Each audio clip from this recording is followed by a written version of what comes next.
ક્યાંથી આવ્યા છો? ગોવિંદભાઈ જાદવભાઈ લુણાગરિયા ગામ હડપથી આવું છું.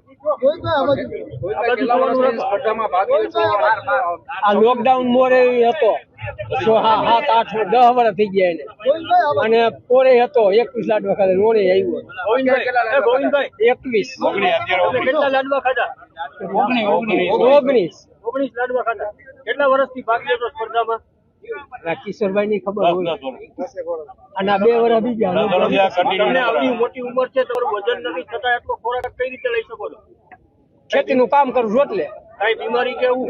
બીમારી કાંઈ છે નહીં. કેટલા વર્ષની ઉંમર છે તમારી? ઉંમર કેટલી? કિશોરભાઈ દર વર્ષે 68 કે 69 કે અહીંના આયોજન વિશે શું કહેશો? અહીંનું આયોજન કેવું છે? શેનું? આયોજન કેવું છે? હારામાં હારા લાડવા છે. દેશી ઘીના. હજી કેટલા ખાઈ શકો એમ છો? હજી લાડવા ખાવા હોય તો ખાઈ શકો. 2 તો ખાઈ જ જાવ. અને કયો તમે 500 ગ્રામ તીખા કાઢી ખડો નજી ખાઈ. ઓકે.